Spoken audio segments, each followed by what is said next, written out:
Hello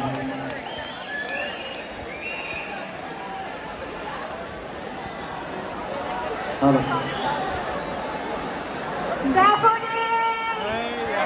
আমরা কি সবাই জেগে আছি? শুধু ড্যাফোডিল ড্যাফোডিল নবীন ওদেরকে কি আমরা অন্য কোনো নামে ডাকতে পারি না? অবশ্যই রাখতে পারি।